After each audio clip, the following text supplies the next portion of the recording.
Hi, it's Hazel, and welcome to my channel, Hazel Amaka Design. I am here today to convince you, to sell you on something. The idea that we can get better at whatever we aim to get better at just by doing small daily chunks. Now, I think most of us at some point or other in our lives have thought, okay, I want to be a writer. I want to be a better cook. I want to be a better belly dancer. I want whatever, fill in the blank. And we also know that the flip side of that is the only way to get better at anything is to actually do it. And, when it comes to some things like maybe exercise, perhaps, or anything else that maybe we feel a wee bit of resistance to, it's also so easy not to do it. And I think most of us can come up with a myriad of excuses, some legit, some less so, as to why it is that we couldn't do whatever it is that we set out to do. So I'm here to tell you that we can strengthen our artistic muscle with a minimum of tools and very little time. And I'd be willing to bet, dollars to donuts, that you have a book similar to this in your home. Now, obviously, I took, 365 Ways to Save the Earth. I took the cover off at some point. And I think I remember buying this early on. Clearly, I took out some pages. I remember buying this book early on in my whole journey because I thought, well, look at all those lovely one-sided images. So, obviously, I used some of them, but so many others are still intact. This book is obviously a cookbook. And it's a little, short, fat book. And I think the reason I'm using this as an example here today is because of its petite size. Now, obviously, I said that you can do this cheaply and without much investment, even in time. So maybe as I'm talking, maybe you can cast your mind around your home and see what it is that you already own that is like this, like one of these, that you might be able to press into service for this idea. Now I'll show you another book. And this is the one where I've actually taken some steps. Now, I'm sure I know I did show this book in a thrift haul video. I don't remember what I paid for it, and at this point, who cares? The book is, let's see, 6 inches by 7 inches, and you can see it has a nice fat spine. Now, this book may be a bit heavy because it's so thick to use as a mobile thing, crafting away from home type thing. But I just keep it near my bedside and have been using it there. So I suppose I should have. Okay, it opens to this page. So I should just show you some of the other images just so you can see what we're talking about here. So a full page floral, not floral, but a full page photograph, one-sided. I particularly like what I've done here. It's not rocket science. It didn't take 3 days. And I'm just using this as Exhibit A to prove to you that once you have a few tools at your disposal, and yeah, I'll bring out my pouch of pens, but we know, sure, a Posca pen costs some money, but we also know that there are all kinds of other pens out there, particularly at the start of the school year. There are all sorts of Sharpie packages. There are, now I don't even know what brand these are. does it say? Oh, Papermate. So, you know, a bunch of these. And I noticed that even the Dollarama is selling, you know, small sets of markers. And of course, we're not talking about creating something for the Louvre. We're talking about having some fun, doing some apprenticeship type work to advance our skills, maybe to decompress at the end of the day. Maybe we've got a little worry about something or other, health or finances or whatever. And it's just so much better than so many other activities that people reach for. So all I've done here is with, you know, obviously a fine liner of some sort. And I'll just show you a few more choices. These are micron pens, Pigma micron pens. They come in a variety of sizes. And I think, well, I had a number before because, of course, I was doing artwork before. But, you know, if you watch for sales, even at Michael's, or use a coupon or whatever, you can get a set of 4 or 5 or even 6 of these and be set for a good long time. But again, you can use a ballpoint pen, for heaven's sakes, one that you get from a business place or somewhere. Or steal it from a hotel room if they still provide pens. So all I did here, there were all these bottles. I did some, okay, this is obviously Posca or a gel pen. I added some dots to the blue bottle. I outlined and added a few lines. Here I did something that maybe looks like, you know, a bit of resistance there, but all it does is make it look more textural. I used my Posca here to reinforce the look of this edge of this countertop or whatever it was. And then I just did a few little random stars as though it was wallpaper or something. Now, some pages, I wish I would have marked them, are more challenging than others. Clearly, I have, you know, years worth of options here. I guarantee you I did more than one page. But you can see that, you know, just about anyone you flip through has some opportunities for enhancement. You can work on the background, you can work on the foreground. In this one, you know, maybe I would draw horizontal stripes that match that water level line there. But let me find a couple more examples before I... Sorry, guys. I thought it would just miraculously happen.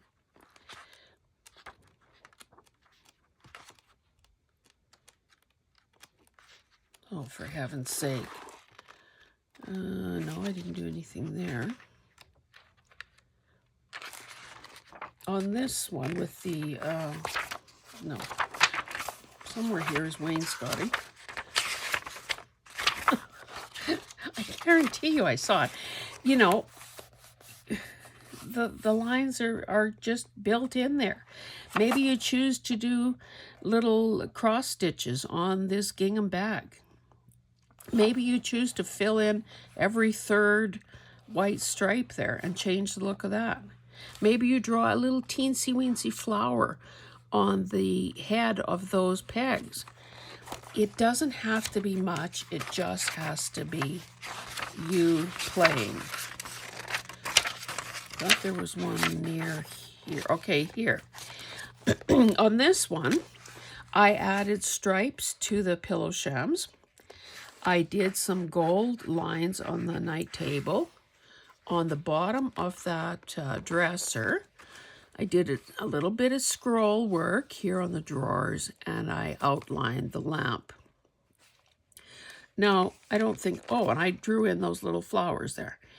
So, does that take any sort of, you know, brain power? or you don't have to wait for the muse to arrive to let you do something like that. And I think what it does, of course, you know, doing that isn't going to automatically turn one into a, you know, a Picasso or Matisse or anyone like that. But what it will definitely increase one's confidence level, one's likelihood to reach for and actually use many of the tools that sometimes are really hard to acquire, really hard to buy. So here, 4 vases with some flowers in them. And they must have had sort of those floaty things. So all I did was, again, outline the vase with a very sort of, well, I guess the word is painterly type line. Basically outline the stems and loosely outline the flowers. So that flower is not in sharp focus to begin with. I could have added a couple more lines there probably. But the whole point is that it just adds a new level, a new look to this page. And then I kind of very sloppily, or artistically, we might say, outline those little floating bead-like things that are in the water. Let's see what else I might have done. And again, how you know, if you need to, set a timer and say, you know what, I don't have time to paint the Mona Lisa today, but I do have time to play in my book for 5 minutes or 10 minutes or whatever it is that, you know, you can, whatever time you think you can afford to sneak. Now there was a, oh, you know what, it might be in an art journal rather than in this book. There was another one that I definitely remember coloring in, well, altering ceramic tiles in a bathroom. So here, this was some sort of well, a lampshade, and I chose to emphasize all those, I don't know, what are they, leaves or feathers, on the lamp. Just randomly drew in a design on the paint, outlined the mug and the teapot, and again, is it done? I don't know. And does it matter? I don't know. You know, I could at any point go back to that and add more, or I could leave it as it is. Because goodness knows there are a lot of possibilities in this book.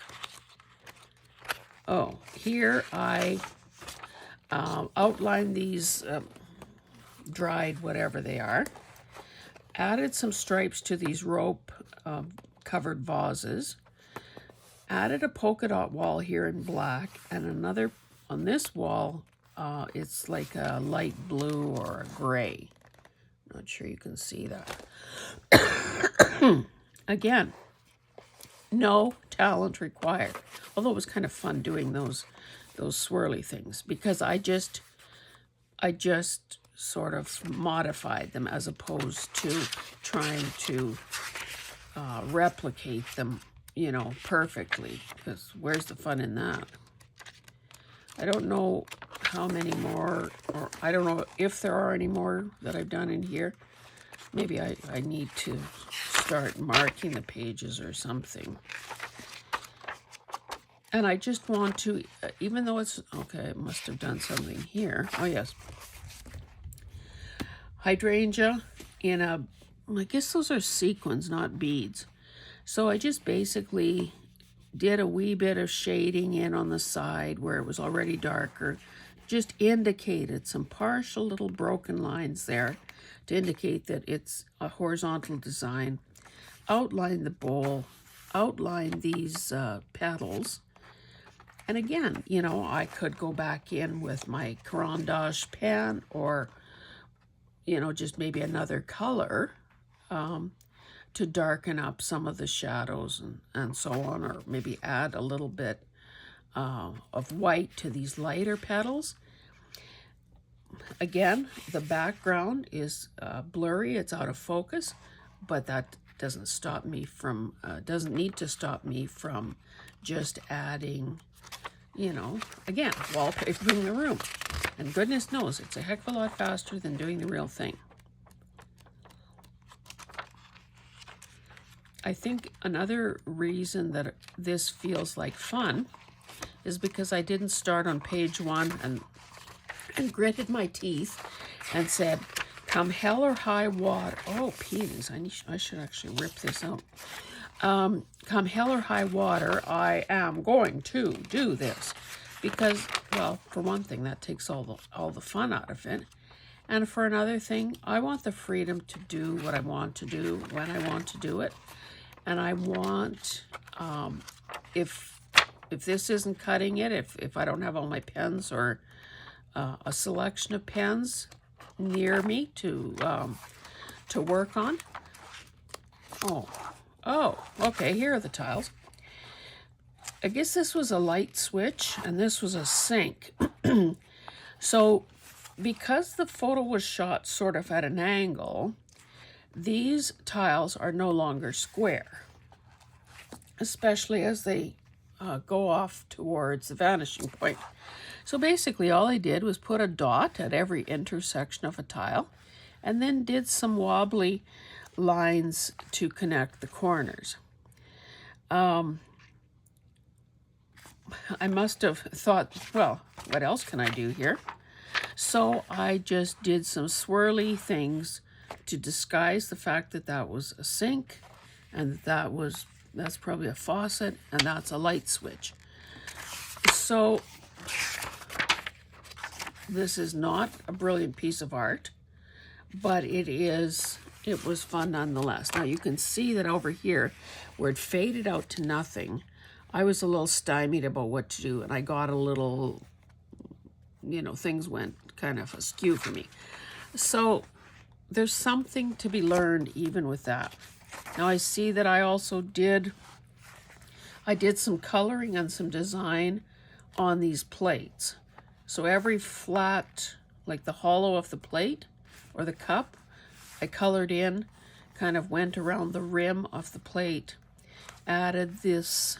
Now this was like a 2-step thing.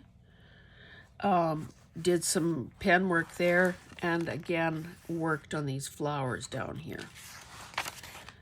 I don't know if there's anything else in here, and I don't want to keep you forever because I know that you want to rush off. Oh, here.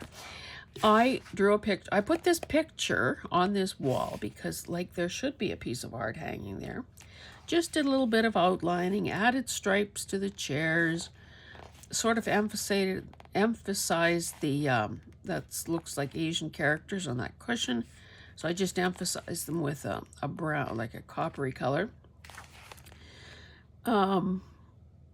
I don't think there were any flowers in that vase, so I added some flowers. I added some dots and some to the edges of the boxes. There, and there. Did just some marks to, that's gold pen there.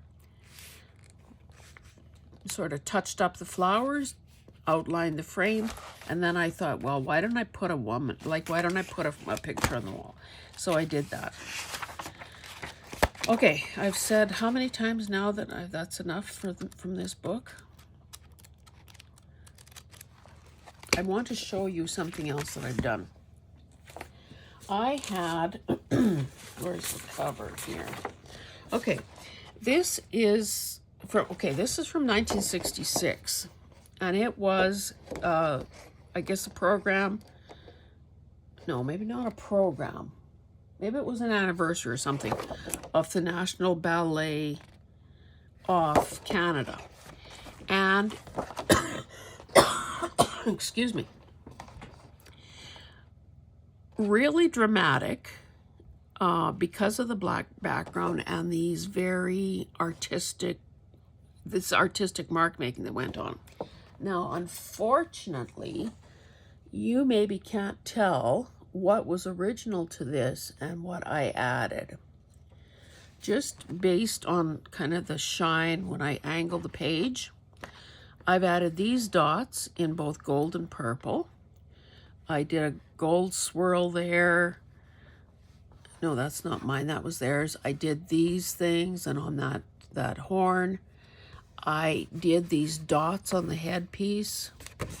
No, that's not my work. Out, oh, and I didn't do that either. I did these down here. Now, I don't know if you can see, but there are these sort of scrolly type leaves. And let me just, oh yes, I did outline that green. I'm thinking, I can't feel it, but it sure looks different from everything else. So yeah, I did some kind of painterly marks around the leaves. Again, it's not, oh, and I think I did these pink marks here too. It's not a commitment of any kind. It was just having some fun. Now, other pages that I took out of that same booklet, I should actually cut this down because I don't need that big a page. This is waiting for me when I am next ready to do something with that. This one, no, I can't tell. I think this is original to it. Yeah, I didn't work on this one either. But you can see what a wonderful jumping off point that is. Like, I could outline these flowers that almost have a stamped look to them. I could choose to outline some of these flowers or these dots that were done. You know, I could do some work on her face if I chose to. So again, little bits at a time. On this page, I added the turquoise marks. These dots here sort of created like a shadow effect there. Did some white here, here, here, here. Did a thing around that person's head or hat. Did a few dots through this woman's hair and a few dots on her bodice. So again, it's, I didn't have to draw this.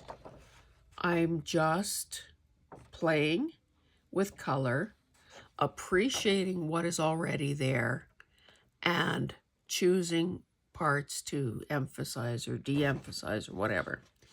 And it honestly helps if you love some of these things to begin with. That I'm sure that kind of makes the job easier. But a person could also set themselves a challenge and say, you know what, I have this, whatever it is. Maybe it's a kid's book, and we know that sometimes the illustrations are not as good as others, or we have preferences. We don't like some as much as we like some others. Well, maybe that little skinny kid's book is the perfect thing to tackle with some adaptations, with some enhancing, with some embellishing. So again, I'm going to leave it there, and I'm just going to say, please drop the pressure on yourself to, you know, it's not a case of all or nothing. I can't paint the Mona Lisa today, so I'm going to do nothing. I will never be like Van Gogh, so I will do nothing. We can sharpen our skill set. We can have a heck of a lot of fun. We can use up supplies that we already own, and we can leave the world a better place than how we found it. So I'm going to stop there, and I hope that you run, don't walk, but run to pick a book or some, you know, a magazine or whatever that you want to start enhancing with your own take on artistry. And I guarantee you, we all have 5 or 10 or 15 minutes or 3 hours that we are just goofing off and squandering every day. So wouldn't it be nice to to use that time in a way like this. Anyway, you get the message. I'm out of here. I hope you are choosing what you should do next, and we'll see you in the next one. Bye.